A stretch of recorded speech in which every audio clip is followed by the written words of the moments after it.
नमस्कार, मैं हूं सुप्रतिम बैनर्जी और आप देख रहे हैं वारदात। हर बात पे कहते हो तुम कि तू क्या है, तुम ही कहो ये अंदाजे गुफ्तगू क्या है। जी, आज इसी अंदाजे गुफ्तगू पर बहस है, होनी भी चाहिए, क्यों ना हो। अगर आज नहीं होगी तो आप ये जान लीजिए कि कल आपका बहुत काला होगा, क्योंकि जिन्हें आप अपना नुमाइंदा समझ रहे हैं वो अपने आप को कुछ और ही समझ बैठे हैं।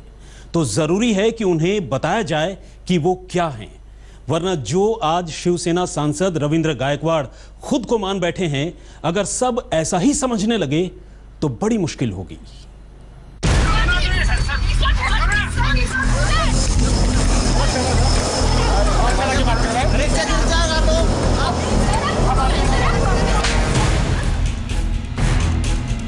पहले समझाया उसको, फिर भी आवाज चढ़ा के, मैं भी आवाज चढ़ा के बात किया। मैं बोला मोदी को कंप्लेन करूंगा, मारा ये। आप जेल में क्यों जाना चाहते हो? आप फ्लैग देंगे सर, मर्डर केस हो जाएगा ना सर। नहीं सर, बहुत मुश्किल से आए हैं आप इस स्टेज पे। जो भी पहना था से मारा है, जूता नहीं सैंडल से मेरे पास। Because the person should realize what he has done. That's all. उन्होंने कहा मोदी को कंप्लेंट। फिर मोदी क्या चिल्लर आदमी है क्या? प्रधानमंत्री जी को कंप्लेन करूंगा या एयर मिनिस्टर को कंप्लेन करूंगा, ऐसा बोलना चाहिए था ना वो। हटिए सामने से। जी आप ही से कह रहे हैं, हटिए। दिखाई नहीं देता कि एमपी साहब आ रहे हैं? आपकी हिम्मत कैसे हुई इनके सामने आने की? आइंदा एमपी साहब के सामने आएंगे तो अच्छा नहीं होगा। मारना ही चाहिए ऐसे लोगों को। आम आदमी और एमपी का फर्क ही नहीं समझते, बड़े अहमक हैं। कैसे ये एमपी से सवाल कर सकते हैं? कैसे ये उनसे आम आदमी वाला बर्ताव कर सकते हैं? इन्हें चलिए, गनीमत है कि महाराष्ट्र से एमपी रविंद्र गायकवाड़ ने सिर्फ चप्पल से ही मारा, जान से नहीं मारा। वरना सुना है कि जनाब का गुस्सा बहुत खराब है। उसको उठा के फेंक रहा था नीचे में सीढ़ी के ऊपर से।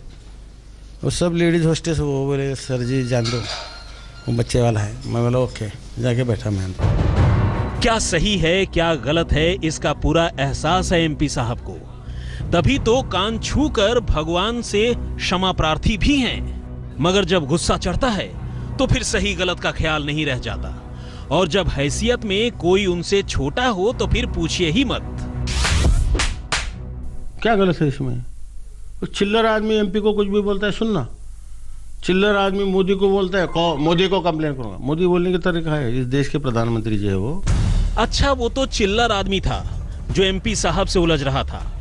तब तो खैर बड़ा कर्म किया गायकवाड़ साहब ने, जो उन्होंने उसकी जान बख्श दी। नहीं तो ऐसी गुस्ताखी तो वो बिल्कुल भी बर्दाश्त नहीं करते हैं। वो तो शुक्र है इनकी पार्टी का जिसने इन्हें शिष्टाचार की नसीहत दी है, वरना तो गजब हो जाता। इतना अगर उसमें गर्मी है, चर्बी है, तो उतारने का काम शिवसेना करेगी। मैं शिवसेना का हूँ। बाला साहब ठाकरे जी ने, उद्धव साहब ने रिक्वेस्ट करके बात करने को कहा है, और कुछ भी बड़ा हो और उसमें इतना अगर घमंड हो तो उतारने के लिए कान के नीचे हाथ देना, ये मेरे को सिखाया है और मैंने किया। ओहो, गायकवाड़ साहब शिवसेना के एमपी हैं? तब तो सही में ये उस कर्मचारी ने गलत किया।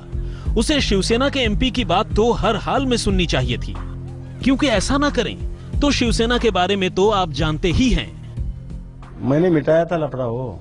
अच्छा, उसमें आप शामिल नहीं? नहीं, मैंने तो रोटी निकला बाहर जी। अच्छा। और रोटी का लफड़ा उस टाइम उनका रोजा चालू था जी। रोटी जिस दिन हमने खिलाया जी, वो हमारे सांसद जी खिला रहे थे, मैं उनको रोका जी। सब तो यही इल्जाम लगाते हैं कि 2014 में महाराष्ट्र सदन में एक रोजेदार कर्मचारी के मुंह में लोगों ने रोटी ठूंसने की जो कोशिश की, उसमें गायकवाड़ साहब भी शामिल थे। बहरहाल जाने दीजिए, ये सब पुरानी बातें हैं। पहले तो ये समझ लें कि शिवसेना के एमपी गायकवाड़ साहब को गुस्सा आया क्यों, क्योंकि ये तो जानना जरूरी ही है। जब पूरे स्टाफ को चीख चीख कर बताया, तब जाकर ये समझे कि गायकवाड़ साहब शिवसेना के एमपी हैं, तो कम से कम आप उसी का ख्याल कर लेते एमपी साहब। बहुत मुश्किल से आए हैं आप इस स्टेज पे, बहुत मुश्किल से आपको ये जगह मिली है ना। You are a representative, you are a democratic leader, we have elected you.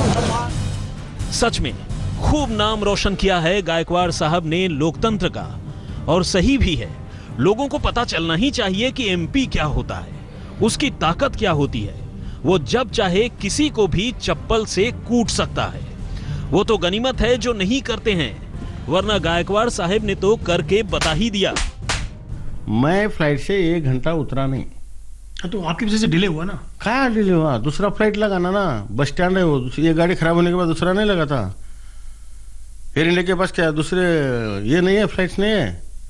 इधर प्रॉब्लम सॉल्व हो जाएगा। खैर, इस नोक-झोंक में काफी वक्त निकल गया। एमपी साहब का दिमाग तो खौलने ही लगा था। वो तो अच्छा हुआ कि नजदीक के सिनेमा घर में बद्रीनाथ की दुल्हनिया फिल्म लगी थी, वरना तो दिमाग गुस्से में फटा ही जा रहा था। सर, क्या ये सच है कि आप कल रात को मूवी देखने गए थे sir? Yes sir, are you not movie देखने गए थे? अपोलोजाइज नहीं करेंगे सर इसको लेकर के सर? अरे तुम लोग सब दिमाग खराब कर रहे थे, जाके मूवी देखते बैठे। सर, कौन सी मूवी देखी आपने? इसके बाद क्या घटना, ऐसी घटना के बाद आप मूवी देखने चले गए? अरे टेंशन फ्री होना चाहिए ना। कौन सा मूवी था वो? शादी बद्रीनाथ की दुल्हनिया देखने गए। आप भी देखो, बहुत बढ़िया। अब एमपी साहब कह रहे हैं तो आप लोग भी देख लीजिए बद्रीनाथ की दुल्हनिया, वरना फिर से गुस्सा चढ़ जाएगा। अभी कुछ ही रोज पहले ये अपने इलाके के डीएसपी से भी भिड़ गए थे, क्योंकि वो भी इनकी बात नहीं सुन रहा था।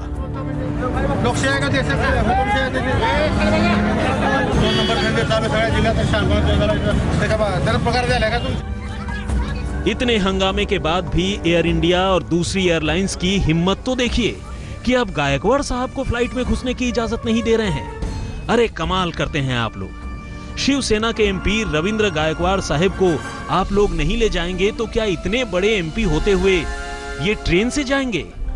हद है। रीमा पराशर, हिमांशु मिश्र और अशोक सिंघल के साथ आज तक ब्यूरो। यूं तो इतना जुल्म हो गया एमपी साहब पर, मगर मजाल है कि अपना दर्दो गम बयान करते वक्त उनकी तरफ से एक बार भी हिंसा का जिक्र हो जाए। सो जब एमपी साहब ने लोकसभा अध्यक्ष सुमित्रा महाजन को शिकायती खत लिखा तो एक बार भी उस वाकये का जिक्र ही नहीं किया जिसमें उन्होंने न सिर्फ एयर इंडिया के स्टाफ को 25 चप्पल मारे थे, बल्कि बाद में टीवी के कैमरों पर बड़े फख्र से जिसका ऐलान भी किया था। है ना उसूलों वाली बात। इस वक्त सांसद महोदय जिस तरह पांव पर पांव चढ़ाए बैठे हैं, अगर वो फ्लाइट रुकने के बाद वैसे ही बैठे भी रह जाते तो गनीमत थी। लेकिन यहाँ तो सांसद महोदय बिजनेस क्लास में सीट नहीं दिए जाने के बाद एयर इंडिया के कर्मचारी को चप्पलों से पीटने के बाद नाराज हुए बैठे थे। एयर इंडिया की ही एक कर्मचारी उन्हें लोकतंत्र और उनके चुने हुए नुमाइंदे होने की दुहाई दे रही थी, मगर सब बेकार। अंदर आप जेल में क्यों जाना चाहते हो? आप फ्लैग देंगे सर, मर्डर केस हो जाएगा ना सर? नहीं सर, बहुत मुश्किल से आए हैं आप इस स्टेज पे, बहुत मुश्किल से आपको ये जगह मिली है ना। You are a representative, you are a democratic leader, we have elected you, please don't do anything silly for a stupid man. वो पागल है तो आप जैसे बात करें। वो अंदर क्यों आया? हाँ, तो आप ये बोलते ना, यू शुड गेट आउट। अब सवाल ये है कि आखिर ये सब हुआ कैसे? आखिर क्यों महाराष्ट्र से शिवसेना सांसद रविंद्र गायकवाड़ को एयर इंडिया के किसी कर्मचारी को चप्पलों से पीटने की जरूरत आ पड़ी? तो आइए इन सवालों का जवाब जानने के लिए पहले लोकसभा स्पीकर को लिखे गए सांसद महोदय के इस शिकायती पत्र पर निगाह डालते हैं। इस पत्र में उन्होंने लिखा है, मैंने पुणे से दिल्ली आने के लिए एयर इंडिया में बिजनेस क्लास का टिकट लिया था। मैंने अपनी सीट एक दिव्यांग व्यक्ति को दे दी, लेकिन बाद में मुझे पता चला कि मुझे बिजनेस क्लास की सीट तो मिली ही नहीं है। इस पर जब मैंने फ्लाइट के कर्मचारियों से पूछा तो उन्होंने मुझे बताया कि इस फ्लाइट में तो बिजनेस क्लास की सीट है ही नहीं, सिर्फ इकोनॉमी क्लास की सीट है, और ऐसा 1 साल से चल रहा है। मैंने इसका विरोध किया और बस इसी बात पर एयर इंडिया के कर्मचारी ने न सिर्फ मुझे फ्लाइट से नीचे उतरने को कहा, बल्कि मोदी से शिकायत करने की बात भी कही। वैसे सांसद महोदय का ये पक्ष सुनकर सवाल एयर इंडिया पर भी खड़ा होता है कि आखिर जब कुछ फ्लाइट्स में बिजनेस क्लास की सीटें है ही नहीं तो फिर वो उन फ्लाइट्स के लिए भी बिजनेस क्लास का टिकट क्यों बुक करते हैं? सवाल अतिरिक्त किराए के बावजूद सेवा नहीं देने का भी है। लेकिन ये तो रहा सांसद महोदय का पक्ष। एयर इंडिया के कर्मचारियों की माने तो सांसद महोदय काफी मान मनोबल के बावजूद बिजनेस क्लास की सीट पर अड़े हुए थे और इसी समझाने बुझाने के क्रम में उन्होंने एक सीनियर कर्मचारी को प्लेन में ही चप्पलों से पीट डाला। फिर भी लेकिन जिस तरह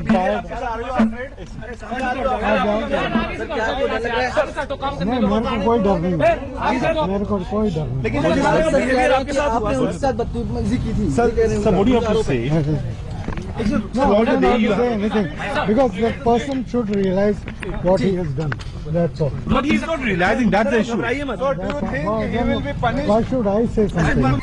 लेकिन अब सांसद महोदय की चप्पलबाजी की बदौलत एयर इंडिया में अनियमितताओं का मामला पीछे छूट गया है। अपनी हरकत की बदौलत वो चारों ओर से घिर चुके हैं और तो और एयर इंडिया में अंजाम दी गई इस करतूत की वजह से फेडरेशन ऑफ इंडियन एयरलाइंस ने उन्हें अपने विमानों में उड़ने से भी रोक लगा दी है। हालांकि सांसद महोदय हैं कि जरूरत पड़ने पर फिर से ऐसा करने की धमकी दे रहे हैं। अरे 4:15 का फ्लाइट आज का बुक है मेरा पुणे, और वो फ्लाइट से जाऊंगा मैं। सर जाने नहीं दिया तो ऐसा नहीं दिया, बुक है ना, मैं पैसेंजर हूँ ना। बहरहाल अभी मामला गर्म है, पुलिस तक भी जा पहुंचा है। 24 घंटे बाद ही सही, आखिरकार दिल्ली पुलिस ने शिवसेना के सांसद रविंद्र गायकवाड़ के खिलाफ एयर इंडिया के कर्मचारी से मारपीट के मामले में एफआईआर दर्ज कर ली है। गायकवाड़ के खिलाफ धारा 355 और 308 के तहत मामला दर्ज किया गया है और अब इस मामले की जांच क्राइम ब्रांच करेगी। रीमा पराशर और अनिंद्य बैनर्जी के साथ अशोक सिंघल, दिल्ली आज तक। अभी तक तो आपने सिर्फ एमपी रविंद्र गायकवाड़ का दर्द सुना, अभी उसका दर्द तो बाकी ही है जिसने बेवजह 25 चप्पलें खाई। यह दर्द बस इस ब्रेक के बाद। पुणे से दिल्ली आई फ्लाइट में शिवसेना के एमपी रविंद्र गायकवाड़ ने एयर इंडिया के कर्मचारी का चप्पलों से पीट पीट कर बुरा हाल कर दिया। लेकिन आखिर एमपी साहब को इतना गुस्सा आया क्यों? अब तक आपने एमपी साहब को सुना, मगर अब सुनिए एयर इंडिया के कर्मचारी सुकुमार को।